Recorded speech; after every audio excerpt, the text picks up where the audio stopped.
Stand clear of the closing doors, please.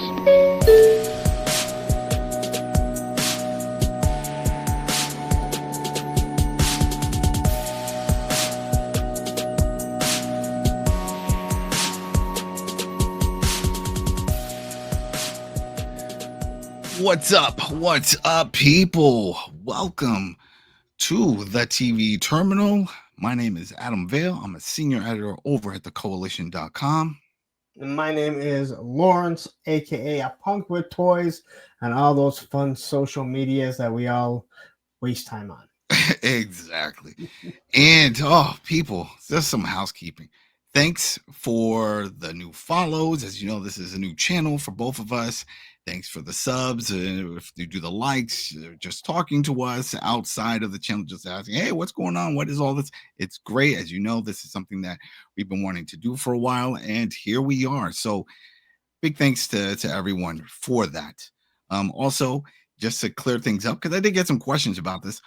We are, as you see, covering Mobland, but we're covering the entire thing, the entire season 1. So every week you tune in, go ahead, follow us. This is what's going to happen. Every week we're going to show up and we're going to do a little recap and have a discussion, because our system is that we watch it together. And then once we're done, we have our notes, and then we just do our discussion, just like if you were with your buddies and you just finished watching something, and right after, whether a movie or show, like, hey, I got questions, I got thoughts. Same thing. That's our process, and that's what we're doing here. And we're not breaking it down, like we're not watching it multiple times like a lot of other places, like Screen Crush. Okay, like wonderful channel, but they're probably watching it numerous times. They have a whole team. So if we miss something, please let us know, or maybe you want us to expound on something, hey, let us know. But we need your interaction. It makes the channel that much more fun. And then we can go back and answer any questions you guys might have, because we might have got something wrong. Yeah, that's it. And that's what it's about. We're talking about it as we watch it, as you all out there have watched, and let's discuss. This is the show that we're into. This is what we want to watch, and it's great. And also, shout out to people at Paramount, because they're supportive of the whole thing. They were able to provide us with some screeners for this show, which is fantastic, plus some of the stills, which you will see throughout this episode. So big shout out to Paramount. Thanks for the support. This is great. And without any further ado, I think we cleared it all up. Thanks. We did all the thanks. That's great. And we really think the show is going to be pretty big. It's like the only, as I swear, it's like the only show on Paramount that isn't Taylor Sheridan production. And not only that, Guy Ritchie. And none of that. Exactly. It's Guy Ritchie. And then Paramount also sent out a press release and email saying, hey, it got over 2 million streams for that first episode, of course. And that's fantastic. It hit one of their highest numbers ever on there. And that's great, because we knew, it's like we had a feeling when we heard about this. We're like, yeah, this is going to be a hit. We have to watch it. And sure enough, it is. Been good so far. In my opinion, it's not what we talked about last season when we did Talking Reacher. It is a slow, I don't want to say slow building. It's not slow building, because there's nothing that's slow about it. It is building up, where there's no real action. And what I mean by that, there's no Reacher action so far. All right, I just don't see there nothing too crazy, but it's more of a crime build-up drama. Yes. There's a lot going on, a lot that makes you think. You got to figure out what's going on. It's a mystery. It's a serious mystery here. Even though we sort of think we know what happened because of what we saw in episode 1, but maybe we don't. But you know what? Thanks again, everybody. Let's jump into it. Exactly. We just ramble. That's what All right, so here we go. The episode starts off with Harry now at the mansion with Conrad. As you recall, it was horrific. It was a family meeting, including the lawyer involved. Maeve threw in kind of like basically calling Archie a traitor, and saying that he was working with Richie with the whole fentanyl, because as we know, he's against fentanyl. Now, Lawrence and I figured he's against it because he just doesn't want to get involved in that. It's very messy. I'm not sure that he is connected, but I think as this episode goes along, there's something that's fishy. There's an insider somewhere. Oh, there's definitely something else going on here Yeah. because as that whole thing is happening, and once Harry gets on the phone, he calls up, I guess his other partners, like, "Hey, we got to clean this up. It's a mess." He's the fixer. He's a cleaner Yeah. now, right? He's Wolf from Pulp Fiction, So that's it. He's got to make this disappear and clean up. But there's another guy that walks in, and he's like, "What happened? How could this have happened?"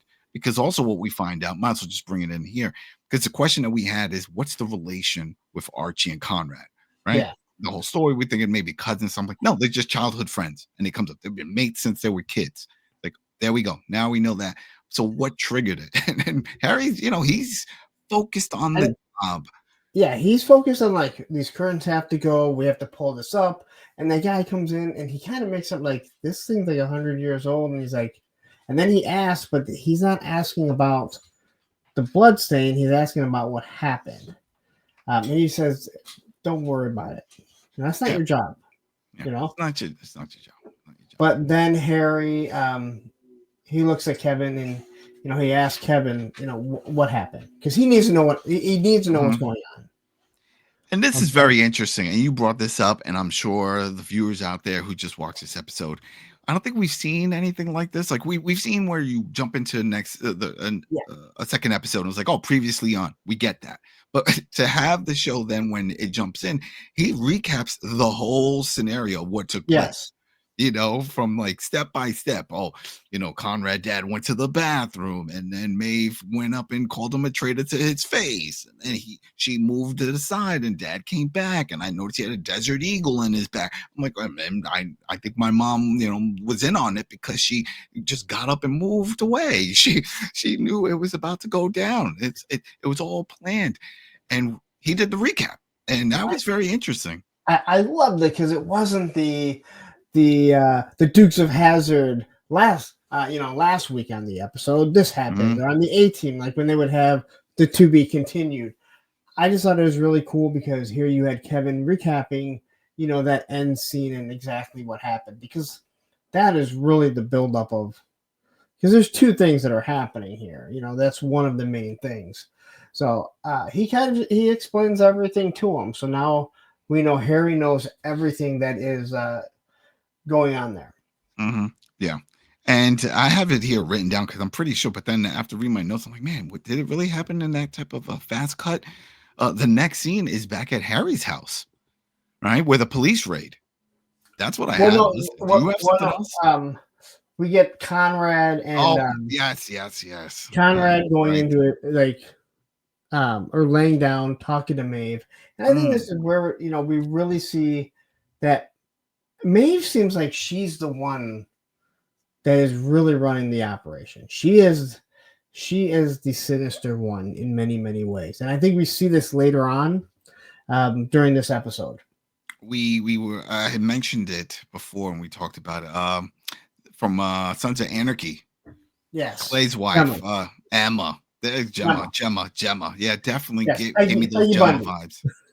Peggy Peggy Bundy. Bundy. Yep, Peggy Bundy. Oh man, I loved Sons of Anarchy. That was It was a really good show. such a good show. Such a good show. But yeah, that is definitely she's so this is made very cold. Like it doesn't seem to phase her. Very cool. You see that Conrad, he's distraught. He's like curled up in bed, like, oh man, Yeah. I can't believe he was my friend. He was like, He, she's like, you he's had to do struggling. it. He's his oldest friend. We saw how old the friends they were as kids when they talked about the uncle. Yeah. The weirdo uncle. Yeah. Yeah. Mhm. So again, she doesn't care. If you're gonna get in the way of their business, she wants you gone. Yeah. And she was saying, she's like, yeah, it had to go. It had to happen that Yeah. way. That's just the way it is. It's okay. Don't stress. You did good. You did good. Everything And is this is great. more like and everything that she thought it's on a hunch. There's not even any proof. Mm-hmm. Because we hear Conrad later on saying, "I need the proof," even though it's done and over with. Yeah. That's a whole other thing. Yeah. Right? Then the credits This is it. roll.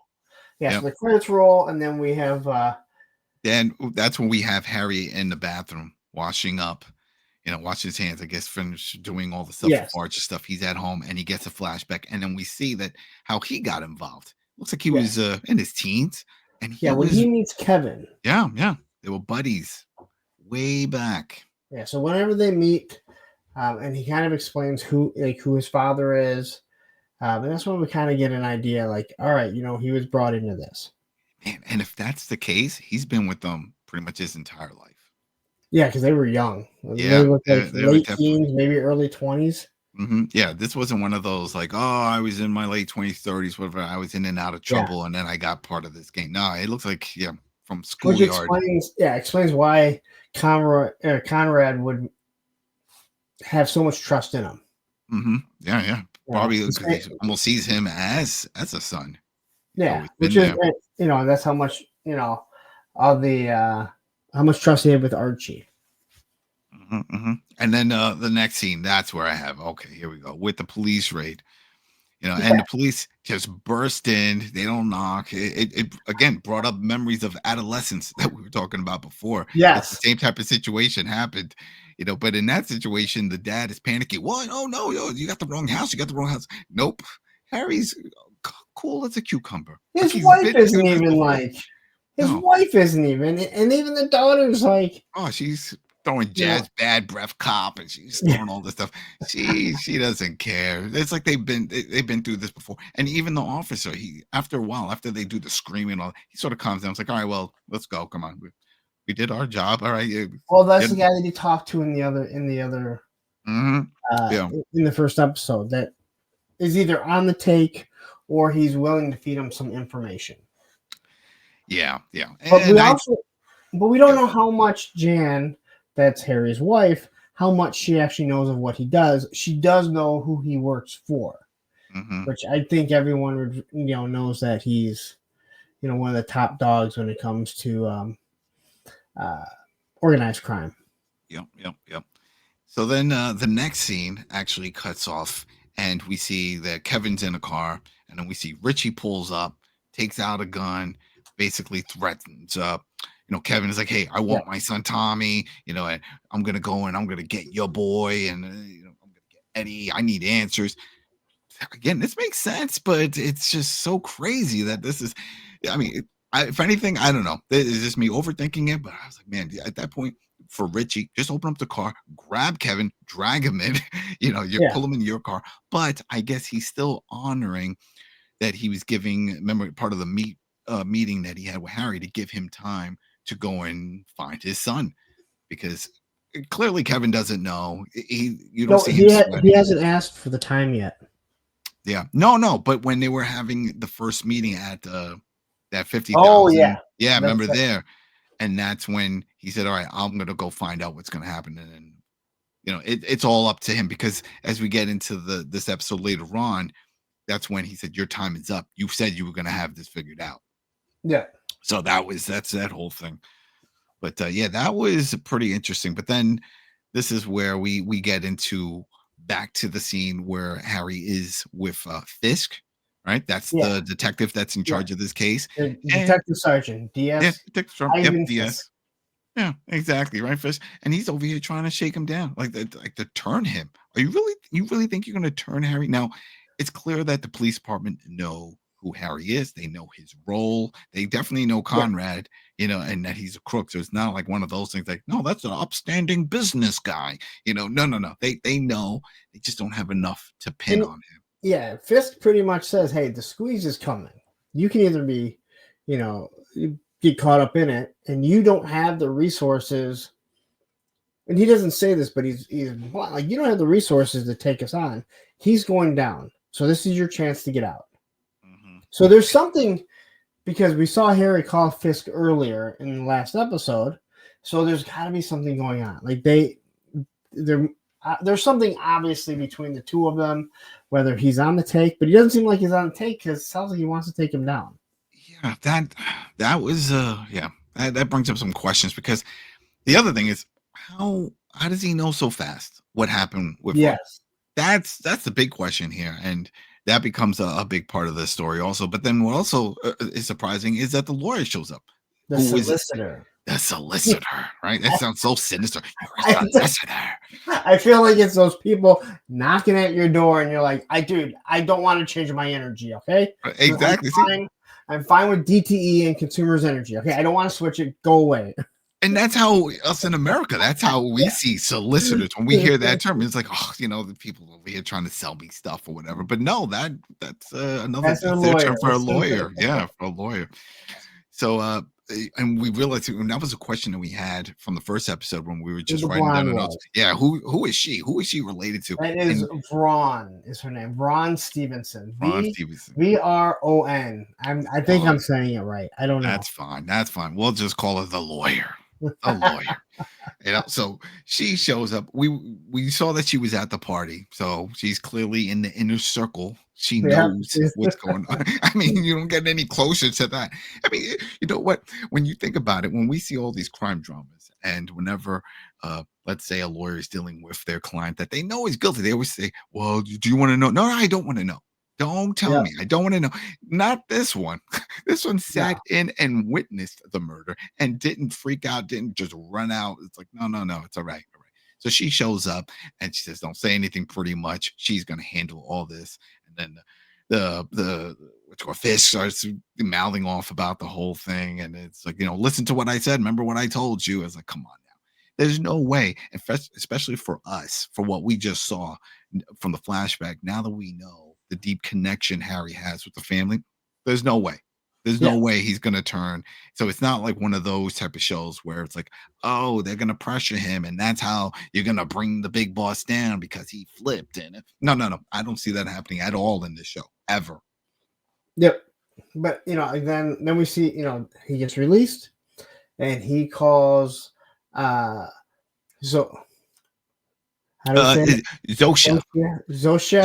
and Kiko and says, all right, you need to go get Eddie and move him to Conrad's. Mm-hmm. Yeah. So, pretty interesting because you're like, oh, okay, well, whatever. That's what's going on here, right? They're just going to bring him over there. And then I like Kiko asked, like, you still like football, but just soccer. Mm-hmm. And he's like, yeah, you've been asking me the last 2 years. I hate it. I hate it, which made me instantly like Eddie a little more. For those watching on YouTube, you see my Arsenal. I am not a soccer fan. All right, go now. It's like watching paint dry, but boringer. But that it does bring up something because he's like, you ask me every time, so it's. How often do they interact, and why does he keep? Is that his icebreaker to start a conversation? For Kiko. I don't think they interact too much because he's basically those two are underneath Harry. Mm-hmm. So clearly he interacts with Harry a lot because Harry doesn't really give two shits, right? Harry's just like, and we'll see this later on. Harry doesn't care. Yep. He's there to get stuff solved. He doesn't care if it hurts Eddie's feelings or not. Yeah. Oh man, but and he's actually known him since he was like born. Since we see how. Oh, it's definitely. He's uncle. That's usually how most people would say it when you have your father is really close with somebody. He's always there, family friend. You might as well see him as family. So speaking of family, that goes into the next segment here because while Harry and the lawyer are in the car en route, they said, all right, well, he tells the lawyer, I had everything set in motion. I got my people picking up Eddie, going to Conrad's. We're going to have a sit down, talk, figure this out. Then his phone's ringing. It's Jan. And no surprise, we figured this was going to happen, right? Harry missed the therapy appointment. Yeah, Jan's not happy. Yeah, she's not happy. She was like, oh, he's like, oh, well, I got things to do. I got this and that. So, and what was it that maybe it's a spoiler, we won't say it, but there was something that you had mentioned last week about like, oh, I think he's going to miss a few of these. There was something to that effect. But I don't remember. You see, there we go.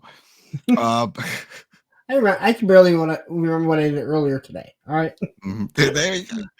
And this is why people, but this is it again, not to drift too far off, but when people say, oh, yeah, you just watch a show and then in and out. If you're just mindlessly watching something, you'll maybe a few things stick in your head, but when you're writing things down like we are, you're seeing a lot more of it. And then you're realizing, man, a lot happens in these episodes. A lot. And if you're listening to us, you'll probably pick up on some things that you didn't notice. Or maybe And the one thing we saw was that both Ron and Harry realized that DS Fisk it seemed like he was tipped off. Because why is he asking where Archie is? He was just killed. Like at the beginning of the episode, he was still sitting there covered up on the couch. Yeah. It was yeah, so someone tipped them off. There was no way they could know. They say, "Hey, was the place bugged?" He's like, "They couldn't have been bugged, because if it would have bugged, they would have probably come smashing in there." Yeah. There's definitely a rat. Something's going on. But then right before we get into that big scene where they start trying to figure this out, Harry and Conrad, there is this kind of awkward moment here with Brandon, the other son of Conrad, and his half sister Serafina, where they have like a sit down meeting in some like restaurant or something like that, and he starts saying, "Oh, listen, I have this plan, and I want to run it past you, and it's gonna get you. I'll just say to be clean. We're being clean with this. It's gonna get you excited, you know, in the happy place." And she was like, "That's inappropriate to say to your sister, even though it's a half sister." Well, that's what he says. Well, half sister, and she's like, "So, like, not stepsister, by merit. Half sister means that same mother or same father. So in this case, same father, different mothers." Yeah. You know, and so I'm assuming, I mean, Which we don't know. Which does explain, because I brought this up, the skin complexion is so different. She looks definitely different. Yeah, very because at first I was thinking, I was like, well, it's actually what I thought. I was like, you know what, this guy probably had a bunch of mistresses or something like that, and it didn't even matter. He's like, oh, these are all my kids, you know, I'm bringing them into the fold. Maybe she's cool with that though. Oh, what was that show? House of Cards? No. It was on Netflix not too long ago. It was about the devil or something like that. You made a pact with the devil on New Year's. I have no idea. House of Usher. I'm sure people are like, "Oh, yeah, House of Usher." If you guys watch that, if not, Lawrence, watch that one, House of Usher. I've not seen that. Dark. But yeah, the guy has a bunch of kids, and he had mistresses of, but he brings them all in. They're all his kids. But yeah, it's from all over. But yeah. Anyway, we're drifting. See, this is what we do. Talk too much and we drift. But but that's what you tuned in for. Exactly. This is that. See, we're legit. This is what we like to do. We like to talk. We're having fun with this. So there we go. They have that. She still feels disgusted, and then she leaves, and he just acts creepy. But the thing that bothered me, and we brought this up, we don't know his plan. We don't know what he was going to tell her. But so during this, I mean, first off, he says you're like kind of decent or something. Like I forget exactly. You fit. You look fit. Kind of fit. He's like, yeah, you said I look fit. No, I said you look kind of fit. But she makes reference that this is the reason why Dad doesn't have you involved in anything. He's basically Fredo from The Godfather. Mm-hmm. Not Frodo. I said Frodo. Frodo. Not even Frodo. Frodo's from Lord of the Rings. Fredo. Mm-hmm. Where clearly he skipped over. You can tell that Kevin is the chosen son that's probably going to take over. Yeah. But now what you said was, I have a feeling he might have been the one that's tipping him off. Yeah, because he wants to do something that why is he talking to his sister about bringing her in? And she gets all mad because she could do a coffee shop, like it's your brother. Like, first off, like I don't know. Yeah, it was just wrong, inappropriate. No one would say it. I'm sure the viewers of the show also agree. Like, you don't say something like that. Yeah, there's other websites that you can watch. Yeah. That. About that. But then there's all these siblings. But you know what? On that note, we'll bring up the other sibling, Isabella. So Isabella then meets up with Conrad, right? And then she says that she has a Frenchman who wants to meet with him with a business. No. Bella is the wife. Sorry, that's Kevin's wife. That's right. Eddie's mom. He is Eddie's mom. See, that's right. It's Kevin, Eddie's dad, and then this is the mom. And the mom meets up with Conrad and says that she wants to set up a meeting. She has a Frenchman. No, not Conrad. She meets with her dad. It was her dad? That's her dad. Who looks like he's some sort of politician. Oh, my bad. See, I wrote this wrong. They talk, but they're not close. because he also makes a comment about her being in her 40s, and back in his day, women in their 40s, and we were kind of That's like, right. Yeah, he was making another yeah, a little little jab at creepy her. here. I mean, I Yeah, could see everybody. it, That's right. but That's I right. have Her dad, no not relation Conrad. to her. So then that also brings up the question. Then it's almost like back in the day where royalty would just marry other royals, like just to keep the Yeah. bloodline. Because it sounds like he's also, whether a politician, it sounds like he's also on a little bit on the crooked side with all this, because he was like, oh, Well, this business thing, and he was like, well, yeah. yeah, maybe go get the details, And because it's about money. we don't find out what it is, but it looks like maybe this is where the story is actually going. Where I think that this whole thing with Tommy is a very short subplot for this 10 episode season. Mhm. I think this is just to show how I think this whole Tommy storyline is to show how everything is when it comes to the crime and everything that's going on. But I don't think that's really the big plot. Because right now, when we look at crime bosses situations, we have the Stevensons, right? Richie, his crew, Yep, right? We got Conrad's crew, the Harrigans. yep, the Harrigans, and then now it looks like Isabel's dad is involved in somewhere, whether politician or, but he's crooked. So that, like you said, that is another storyline. You're Yeah, right. It could be something going on with that, because the next part of this whole thing happens with Richie, right? Because then Richie is on the phone with some of his guys, and they say, "Hey, we're following the car that has Eddie in it." Right? yeah, They're definitely, and then I guess I think if I remember right, they noticed the address. He said the location, so then Richie knew exactly where they were going.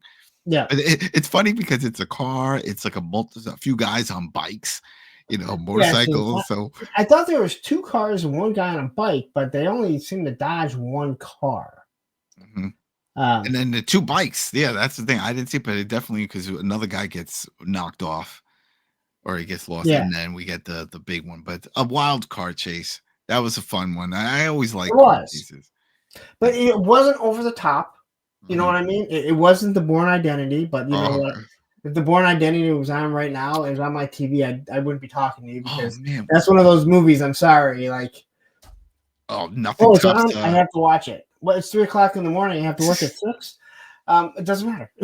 Yeah, or even the last Mission Impossible when Oh they were in a man, little car going down the stairs and doing the twirls and now stuff, and it's just that reminds me of the Born Identity. It also reminds me of the Italian Job. oh yes, with all those Mini Coopers. It's been a long That time was since the Italian Job. I need to go oh, back and watch that one. man, I wanted a Mini Cooper at one point I just did. because of that. I lived They were like cheap. If you drive stick, it was like 14,000 I at the I time. live in Detroit.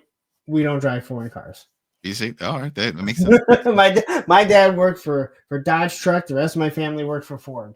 Oh yeah, and it's like, Just oh look at this German, look what I got, Dad, and he's like, all right, you're disowned. That's it. times are All way. Now I'll say this: times are different than what they used to be. But there were right. times where, like, if you were driving a foreign car, you were not getting let in if you needed to merge Oh man, that's crazy. Oh, all right. So see, there we go, people. We just keep going. But so yeah, it was a good car chase. I liked the location where they're at, because it's all these narrow pathways, and they're like, Yeah, you gotta make these sharp turns, and really cool camera work. I loved it. It was fun. But the memorable part of this is right toward the end. Right. So we see the car gets run off the road. Another car gets. I think there was one car that got lost, but then there's a yeah. motorcycle guy. He pulls up on to the right side toward the passenger, toward the back seat, smashes the back seat window. Now we were debating about that. Was it a smash Yeah. or maybe it was a crack, So whatever. yeah, so he shot up the side of the door, and I thought he hit the window, and he splintered the window. Mhm. Um, and then he basically just has his hand out, slams into it, it smashes through it, and then Kiko turns around because, again, you have to remember he's technically behind the driver's side because they drive on the wrong side of the road. And Yeah, Kiko just yeah. turns Is around it and Zosha is driving, and yeah, she's driving, meaning on the right side. In the U.S., that would be the passenger side. yes. Yeah. So And, yeah. and, and he's all like congratulating her house. I'm sorry. I'm not too proud to admit that I would be scared out of my Oh mind. yeah. Like, Yeah. I'm not complimenting. I'm like, get me out of here. Hmm. um, but I'll say again, I said this to you. I'll never understand in any of these movies or TV shows when you have a motorcycle chasing a car, why do they not just hit the brakes? That motorcycle is not going to be able to stop. It's going to smash into Hmm. the back, and your car's still going to be able to drive. And that motorcycle, well, he's not. I don't understand that, but um, Yeah, I'm it was just crazy. It was a crazy it was a scene, fun and one, though. I he enjoyed it. just, yep, exactly. It was fun. Kiko, one bullet puts him a shot in the head. The guy falls off. Then eventually the other car smashes off the road. Now it's smooth sailing, and they get over to Conrad's location, to the mansion. And Yep. yeah, they have a little talk. Oh man, that was definitely an interesting moment with And all of while that. all this is happening, the lawyer, Braun. I feel like I'm trying to make like a sound with my kid playing like a guitar. It's the Braun, lawyer. Braun, It's Braun. just to help those who are not keeping track of all the names, because they're like, "What the? You mean That's the the lawyer. blonde Yeah. lawyer? Yeah, yeah, the lawyer, The lawyer and Harry, who is Tom Hardy. Now they pull up. Now they've already gotten Eddie to the mansion. They pull up there, and this is where Conroy has to kind of explain what's happening, what's happening. Yeah. Well, once, because then he sees that his son shows up. He finds out first off a few things, because I think that they both showed up around the same time, right? So Because right after, yeah, they showed up like right afterwards. Because I'm looking at my notes, right? The next scene that I have is with Conrad and Harry and the lawyer, right? So yeah, they were there first. That's when we get the big scene. That's where we get where they were talking about what happened and how it's Conrad really thought that Archie did all this, that he was a traitor, and he even asked Harry, he's like, "What do you think? Did you think?" And no, no, he doesn't even give his 2 cents. He's like, it doesn't yeah. matter. Doesn't even So matter. it's really weird because you have Conrad here, who is very upset over the whole Archie thing, where Maeve is like, he needed to go. He was a traitor. And then you have Conrad, who's like, Eddie is an idiot and he's a screw up. And then you have Maeve, who's like, no, he is the most arrogant of all of us. Oh, well, that comes in later. We'll get to that, because I'm just saying, that's like, so bizarre. yeah, like there's something between Maeve and Conrad that just don't seem to mesh. Yeah. So Something is going, and I hope, no, well, no, I don't. I'll take that back. I don't really hope. I'm never really a big, I was going to say, I was like, I wanted a more of a backstory on their relationship, but I'm not a fan of full episode flashbacks. yeah, Because I feel like it's like, I want to just see, especially if there's like a cliffhanger from the prior episode. I just want to know what happened. Now you're gonna throw me all the way back. I like sprinkles, little sprinkles. It's sort of like what we yeah, saw with Harry. We see how he got in. Kevin got it. I would like to see how they got together, because if you know, and it's not really spoiling anything for this episode later on. He referred to this Conrad referred to Maeve as the lawyer again. So maybe she was a lawyer. that's what Maybe I'm she, thinking. right? That she I'm was thinking his that she's a lawyer lawyer. at some point, and then they took their relationship to the next level. But that's Yeah, would also explain why he always confides in her and really focuses on whatever she decides to do, because he trusts her. She probably got him out of a lot of tough spots, like most defense lawyers do with their clients. So that's what I'm thinking, because he brought that up. So, but then before you go to the next part, just the one thing that threw me off with all this, because as we know, Conrad goes on this whole rant. Oh, if I could do it again, I'd do it again. And blah, yeah. blah, blah. But then right at the end of that conversation, he was like, Harry, go find me proof. It's like, yo, you were just flipping out on this full rant. Like you made it seem like in your head, you already had flipped the switch. You were 100% sure this guy is a traitor and all this stuff. But then right at the last second, you're like, I need proof though. I need proof. Can you go find that proof? Yeah. So basically, now Harry has to go talk to Eddie here, and he knocks on the door and then just walks in. And Eddie's like, "I didn't say you come in," and you could tell Harry doesn't care. He doesn't care. Come on. That's not his job. His job is not to make his feelings not to hurt his fifis, right? He's there to get answers and get this guy out of trouble. And I think this also shows me that as we saw before, I think Harry has, I mean, not Harry, Eddie has his own set. I'm sure he has his own set of goons or whatever that follow him around. That's part of the family protection. And he's used to talking down to him. That's what I got from that, because he was like, did I say you can come in? I'm sorry, Harry's above all that. Harry, you can't just try to put him in a place like that. Just like you open the door. I thought he's going to try to talk down to him. But it almost goes back to doing Talking Reacher, when Beck kind of would talk back to Reacher, and Reacher's like, dude, I'm here to like protect you. Yeah. Like, and of course we're going, I don't care who you are. I don't think I'm going to be talking to you like that unless if I'm Paulie. Exactly. If you're gonna watch Talking Reacher, watching Reacher, you need to go watch it so you know what the hell we're talking about. And well, it's also you can watch it. That's over at the Coalition there, or if you don't have time to watch it, you want to listen to it, you can click on our playlist here, and we have all of them right there, so you can just listen to them there. But yeah, great show. Follow Reacher. That's a fantastic show over on Amazon. Still coming back. Here we have Harry basically grilling. I didn't say grilling because while he was yelling at him or anything, but he has to get information out of him. And he still kind of doesn't seem to want to say everything about like the two kids he was with, but he finally tells them what their names are. And he's Jack and Alfie. Jack and Alfie. Mm-hmm. And so he's, that's where he's going to go talk to them. Because he has to figure out what they know. But then he lied because, again, he didn't want to save Tommy because Harry's like, well, I saw the CCTV. I see that you had 3 people there, but was Tommy one of them? Tell me the truth. Yeah. So that answers something we talked about last episode. Did he see all the people that he was with? Remember we weren't sure. We weren't sure because when we see it, it looked like Tommy would stick out because he was wearing a white shirt while everyone else was wearing dark clothing. But no, and it looks like Harry also did, because I was expecting him to say, "I saw Tommy in the CCTV." Yeah, so I know, but he didn't. So he tells them who they are. They don't seem to be anyone important. Not like Tommy and not like Eddie. They're just obviously people they know. Yeah, they're not from other rival gangs or gang boss kids. Because I thought that too. I was like, oh, they're great. Now we're gonna have all these problems. Because how is he gonna be able to interrogate or ask questions from those people if they have powerful parents? But no, it looks like they're just some 2 dudes. And then as he comes out, he quickly talks to Kevin and kind of tells him, I got to go find these 2 guys, see what they can tell me.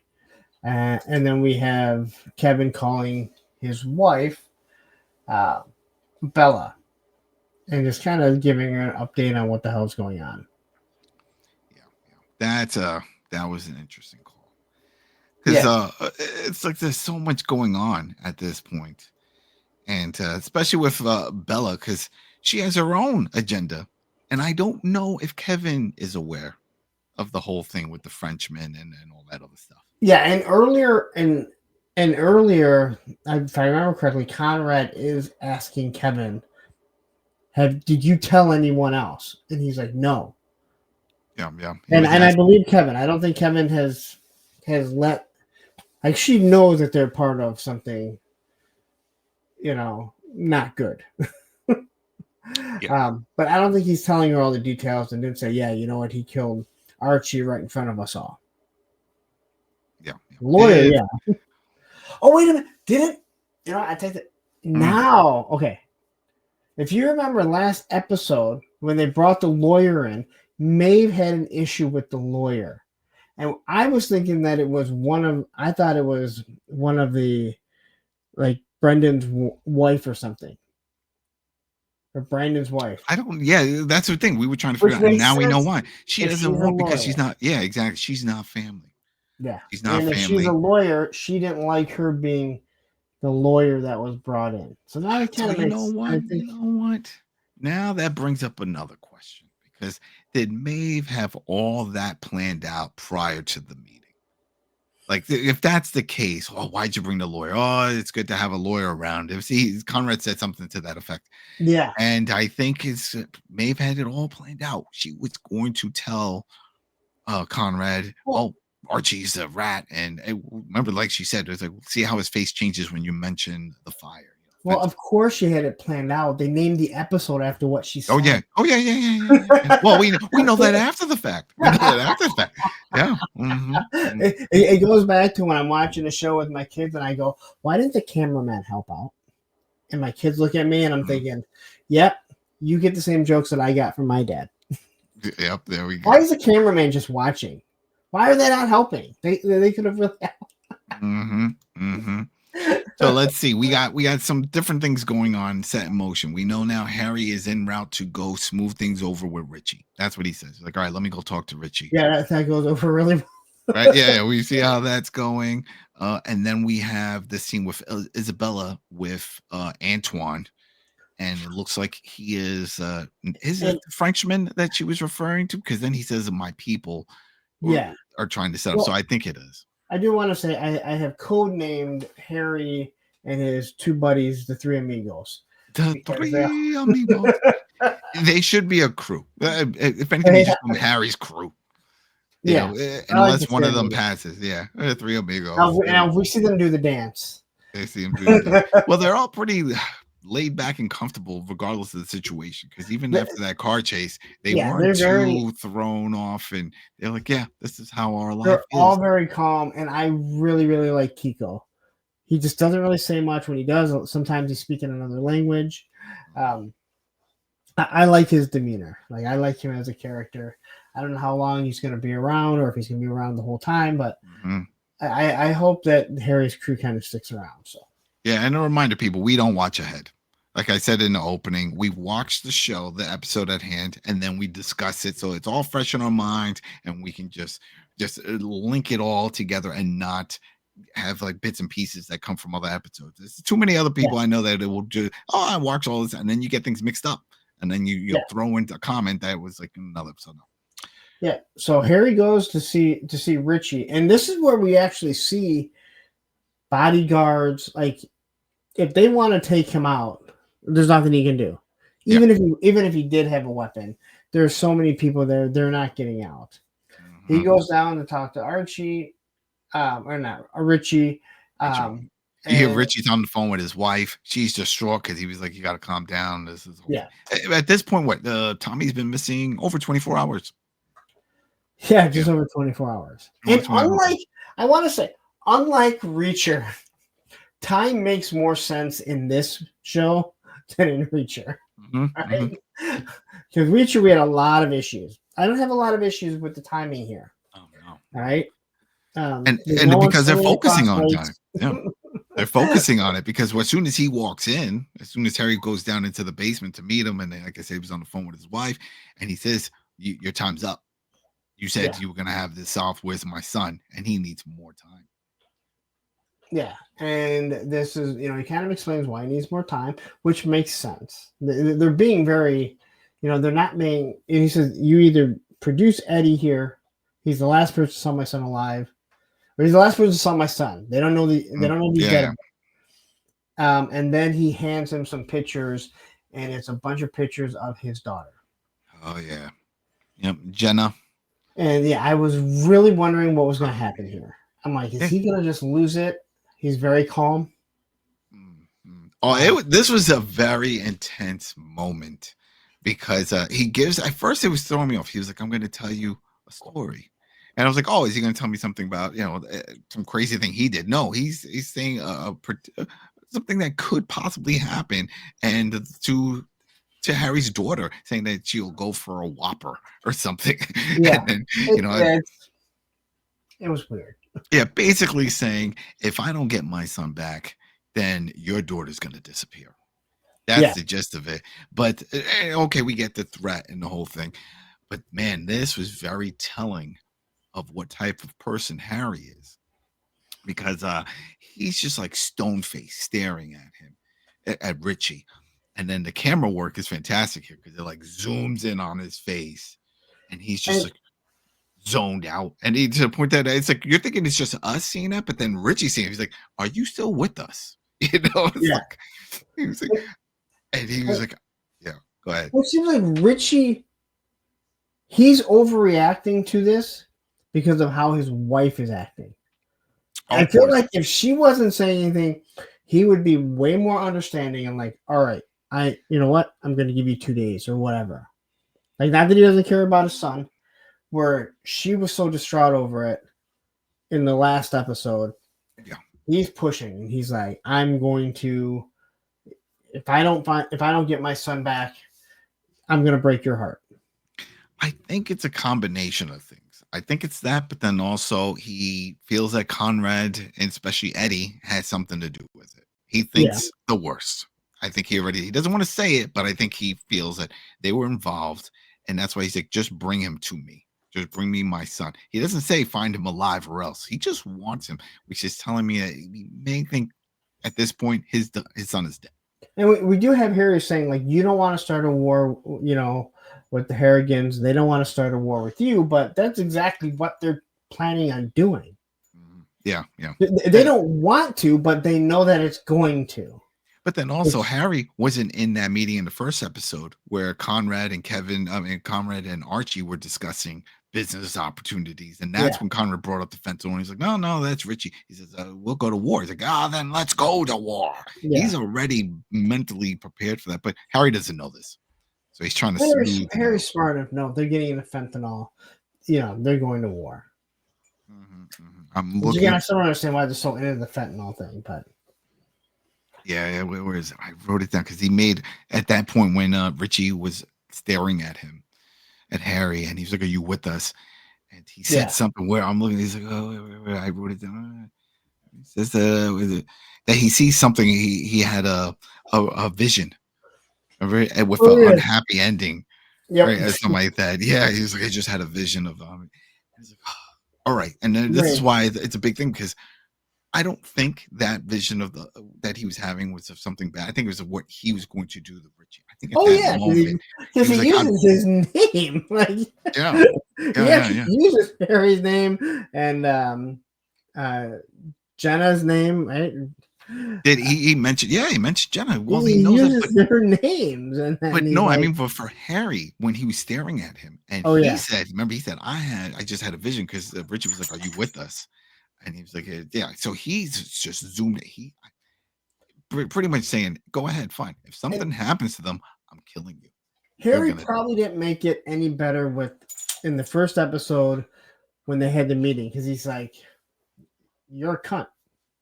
And that is how they talk over there. I know it's a very nasty word here, but that is one of the words that they use a good amount.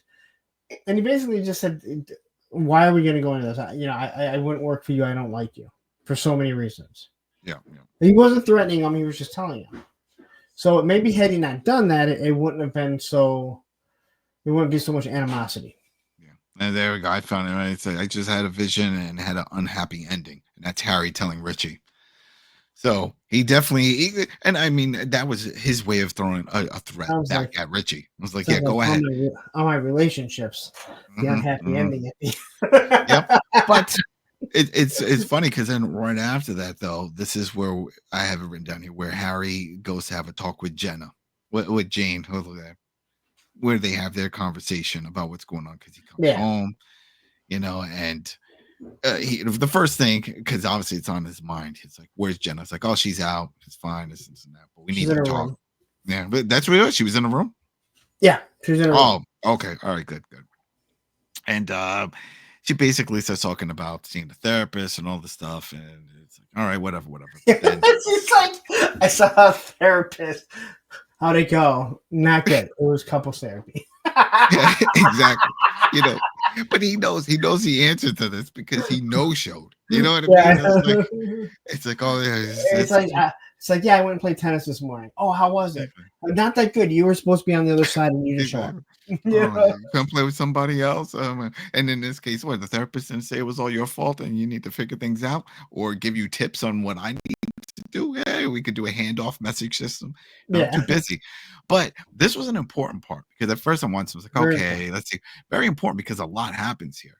A lot Yep. of things, a lot of questions get answered. For one, she clearly knows what he does for a living. Maybe not to the Well, extent, but she yeah, she knows. knows he's working for the one of the mob bosses, one of the biggest Yeah, yeah. baddest She guys. knows. She knows Conrad's what, and it makes sense. I mean, he's Yeah, worked his entire life with for this family, and so I'm sure at some point when they met, it's like, all right, what do you do for a living? You got this nice house. What's going on here? It's like, all right, very nice house, like a very nice remote control door. Just remote control, which is not that far away. I can understand if the living room was across the hall or something, you but were like you opening it pointed up out, to get like a breeze coming in, like.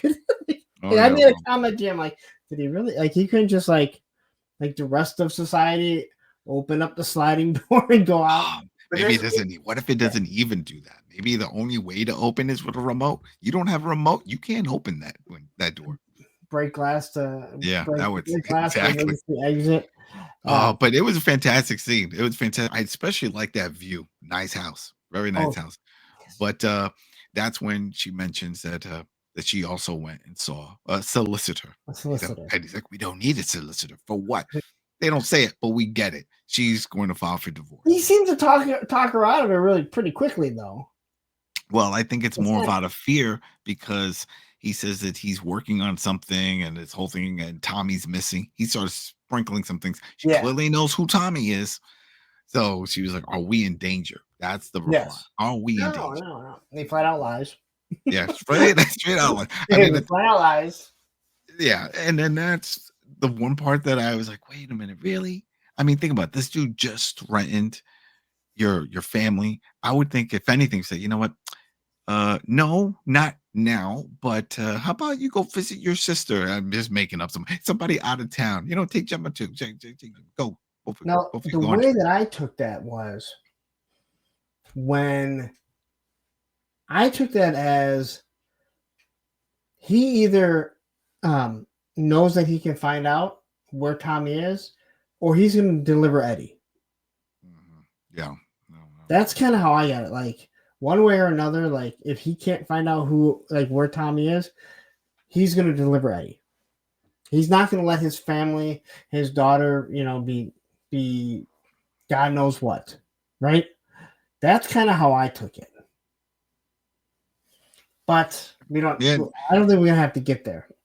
yeah, yeah. It's an interesting one because then the next scene and is with Harry now meeting with Bella, and they were talking about this, and she just, I don't know. I guess I wonder, That did seemed they? like there's something that's happened in the past. Yeah, the way she referred to, because he doesn't tell his family to get out of Dodge, but he definitely tells that to Isabella.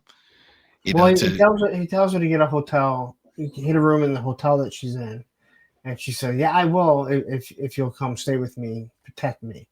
Mhm. Because And he asks then about married life, and she's like, basically tells her like, "Hey," and without those words, like we're married to the wrong people. yeah, yeah, and it makes me wonder. Did they have a prior relationship before she married Kevin, or did they have an affair?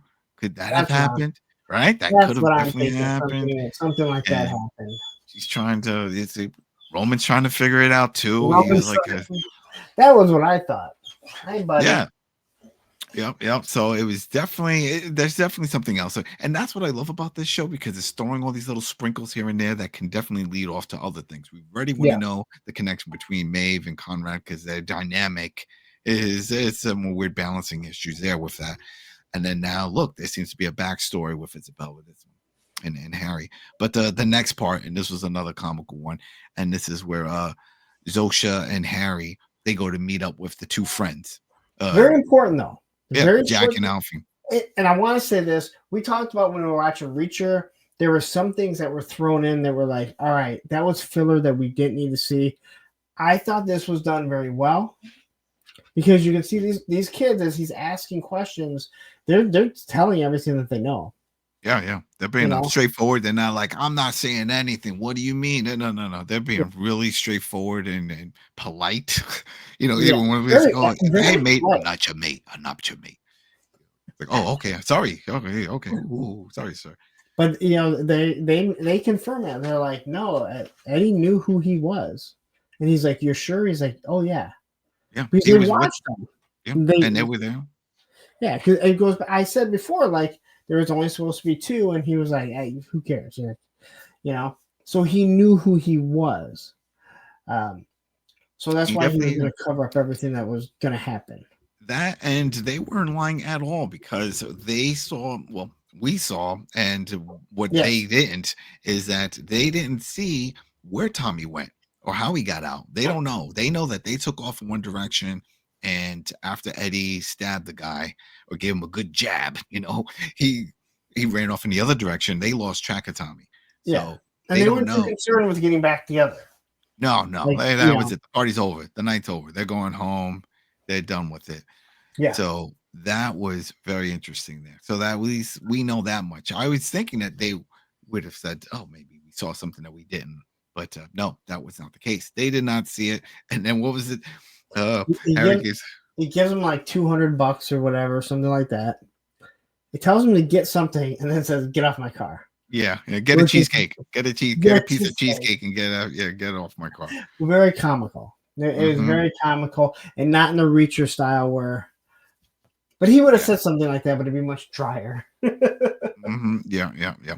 Now this was another weird scene, but then this is more insight into Maeve. This is Whoa. this picture here creeps me out in general.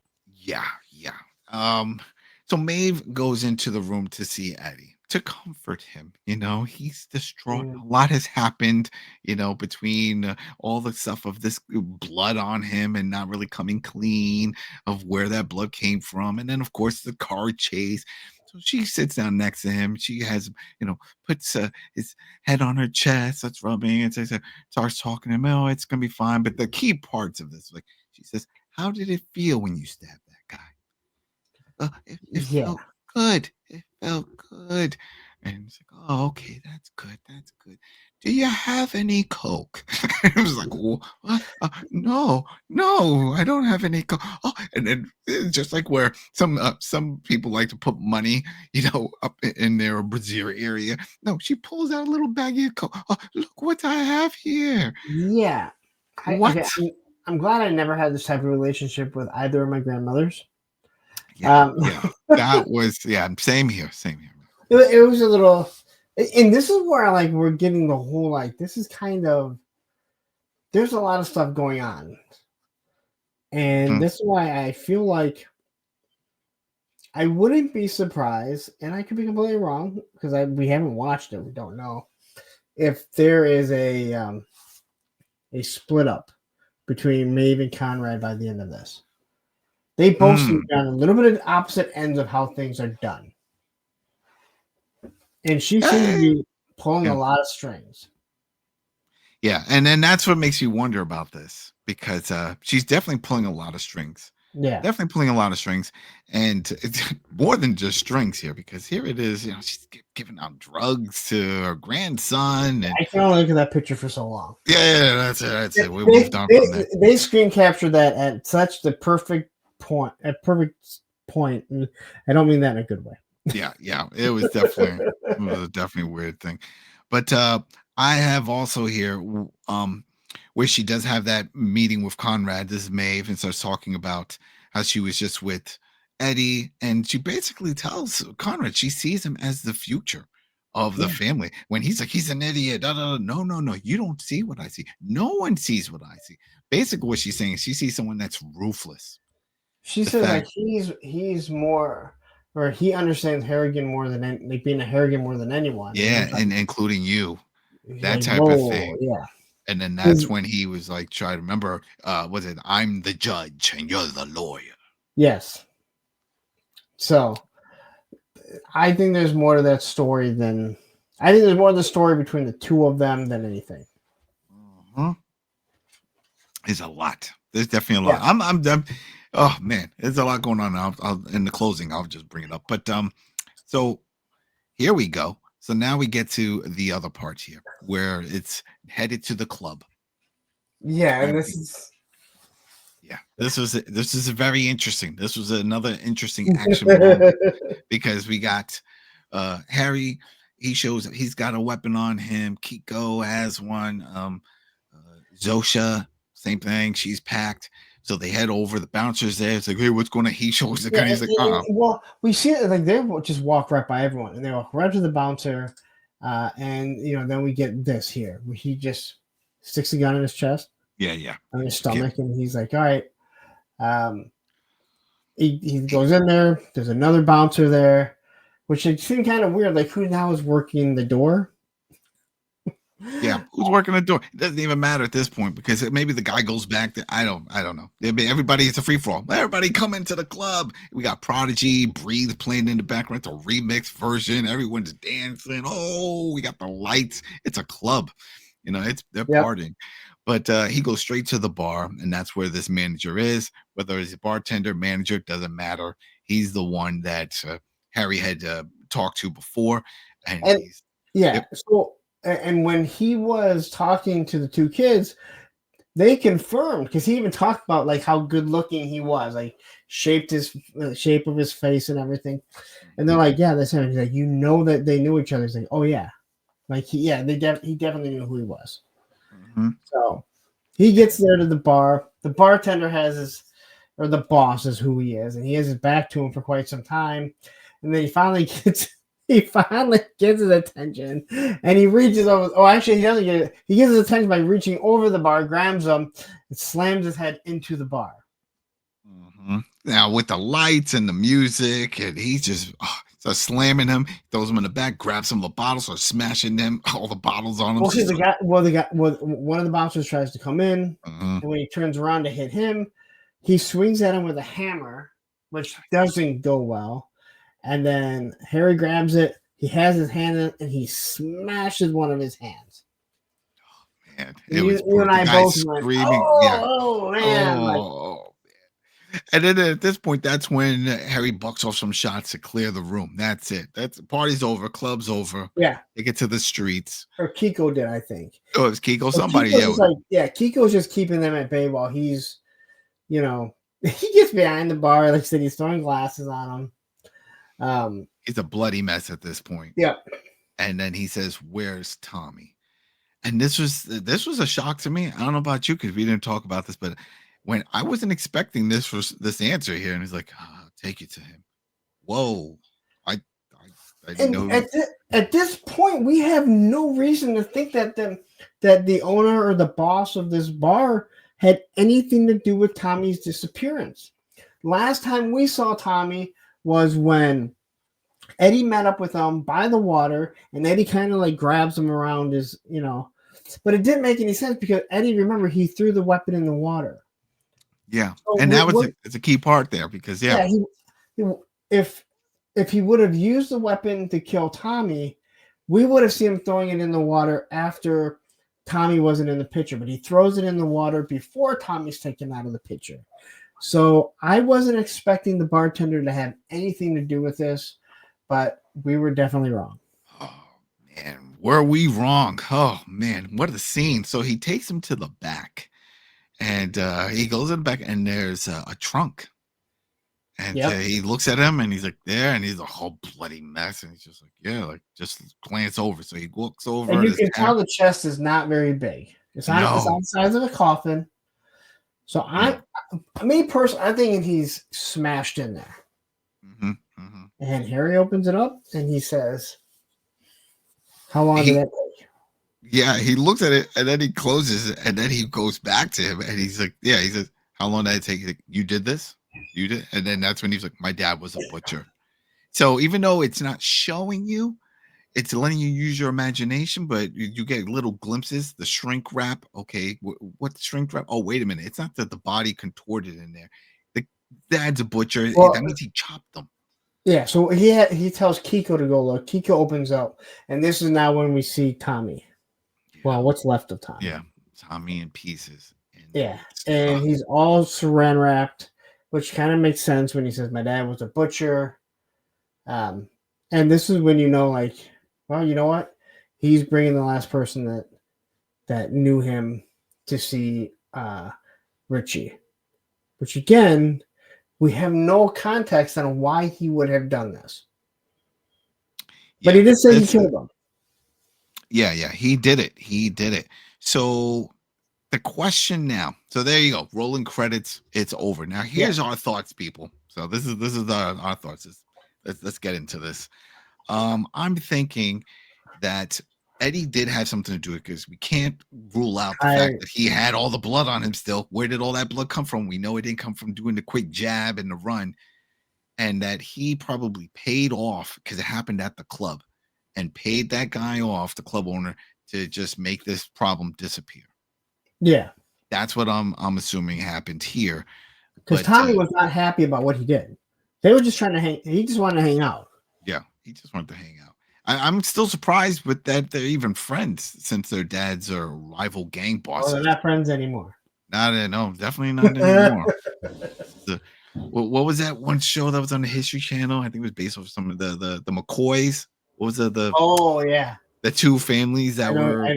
I know what you're talking about. The Hatfields and McCoys. The Hatfields and the McCoys. That they were neighbors or neighbor areas or whatever, and they both ruled those and would fight. But then there was some mixing, obviously, daughters married, sons, all that stuff. But yeah, it was definitely that. So, oh man, it brings that whole question of like what the story is definitely going to unfold in some way. But then, as you mentioned, I think the other part of this larger arc of the story is going to play with Isabella and what she finds out, and also with Brandon whatever weird story he had planned or plot. Well, that's clearly. I think that's going to be more of a subplot than anything. I think there's going to be more of a plot with whatever Bella was trying to concoct with her dad, because she tells the guy like she wants like double the money. And he says, well, then the deal is off. They're not going above. And she's like, I don't even care about the money. Which I was like, well, why would you ask for double? Were you just trying to get it? Like, it's just throwing it out there just to see in case he says yes. And then he did. And it was like, all right, fine, whatever. It's one of those. For a raise. And you're like, I want a $3 raise. Nope. Okay. Exactly. I'm going back. I'm going to lunch. I really didn't want one anyway. I didn't need it. Like, you got to try, right? You got to try. If you don't ask for it, you don't get it. So that is true. You miss 100% of the shots you never take. That is, yep. There you go. And so that's how this ended. And that's a cliffhanger. That is a cliffhanger because what happened now? Does Harry just bring this club owner to Richie and be like, oh, this is it? He chopped him up, and oh man, because clearly they're going to torture him. Richie's going to want to know, just like all of us, why. And I think it's going to point back to Eddie. And if that does happen, there's the war. So very, very interesting and very excited to see this. And I wonder, so after we've now seen this, I am wondering if we're going to see the same thing that we saw at the beginning of this episode. Rather than last week on Mobland, we see Harry take this guy, the club owner, whoever it is, to Richie, and then that's how they kind of recap what happened. I like that. I thought that was really cool. I kind of see this foreshadowing that it's going to be the exact same thing, which I think it's a different way to do it, and it's actually pretty cool. I don't know how you do it all for 10 episodes, but we'll see. Yep. And for the rating, I'm going to give this a 5 because not just with the action, but the fact that they answered so many things. And this story is moving so fast. Like you said, it's a 10 episode, but the way they're already like wrapping things up, like, look, I thought it was going to take longer to find Tommy and definitely to find out who killed Tommy. Well, we found him, and we found the guy who killed him, in the second episode of this show. They're not wasting time. They're not dragging anything out. This is it. We know Grandma likes to snort coke. She doesn't care about sharing with her grandson. I don't know if she's snorting it or she just gave it to him. Well, she asked him for it. She asked if he had it, and she was like, "Oh." I she wanted to do that with him. Well, I took it as she was asking if he has any, like, do you need to it? all to mellow him out, Yeah. to what the I I think don't he think did he, I for don't that. think he take coke to mellow out though. I Does don't he? know. I don't I do. don't. I don't. We I don't both do don't. We don't. drugs. We don't know. See, there we go. We don't know. We don't know what it does. But whatever it is, Grandma has some in her brassiere Yeah. area, I'll, so she's I'll got give that covered. this. I'll give this episode like a 4, just because. Mhm. What if it gets better? Like, we can't. Yeah. We're doing a 5 rating. I'll Yeah, give it a yeah. 4. It was solid. I had no complaints at all. And again, we talked about Reacher, and within Reacher, we're expecting some crazy action. I'm not expecting that in here, but we got some with the car scene. Um, Definitely got with the club scene. yep, there hasn't been, in my opinion, and I think you might agree, there hasn't been any filler that I'm like, why the club scene, boom. Even as they're walking by and we're seeing that it's partially a sex club, it's explaining it's explaining it. They don't focus in on it. And we see it again we see it again here where when Harry's walking through, but they don't go back and kind of rehash, like having to see, like, Yeah, the all the guy crazy having stuff. sex Yeah, and make yeah. it, like, you can just see that's where it's at. Boom, perfectly fine. I had no problems with it. So Because even in the last episode, when Harry was talking to Eddie, and he was like, "Oh yeah, Eddie, said, I was in a club," and Harry was like, "What kind of club?" "Oh, just a club, whatever." And as then I they said, leave it at that. That's it. They didn't go into it like you said. They didn't bring it up again, and it's like, oh, it's some crazy S&M type of club, and then that way he can try to figure out what's going on. But no, didn't see yeah. that. I've seen that way. So I was So impressed with it. I'm liking the show a lot. yeah, yeah. And you people out there, what do you think so far of Mobland? Are you liking Yeah. it? Not liking it? Do you have any of the same thoughts of how this thing's going to pan out? With ours, if not, whatever, go ahead, put in the comments. We'll reply back to you. We'll bring it up if there's some interesting ideas and theories. We'll see if it matches up with what happens in the next episode. Because I'm sure some people have their own thoughts of how this is going to pan out. Because again, a lot happened in this episode that wrap things up, and it's only episode 2, Yep. so it's like, whoa, We got 8 whoa. more episodes. Yeah. So All right. I'm looking forward to it. So Yeah. and And please hit that like button and please subscribe. yeah, we're We're close to sitting at- 10,000. We're catching up to 10,000. We're almost there. It's a slow roll, but no, seriously though, it's just great. It's new. We're getting this off the ground. It's always great to jump in on something new. At least I feel that way. There's plenty of guys that I followed that had started off early on, and I was one of the few hundreds. And then I go back a year or two later, and I see they're in the thousands, and I'm thrilled. I love seeing that. 31 subscribers. Don't you want to say, hey, you know what? I was one of the first 100 when you're talking about what will one day be the biggest YouTube show talking about TV. That's it. We're talking TV. It's going to be big. It's going to be awesome. You got to think positive. That's what we do. We think positive. And if you think positive, then you know what's going on. All right, everybody. We'll be back for episode 3 next week. Thanks again, and we'll see you later. Take care.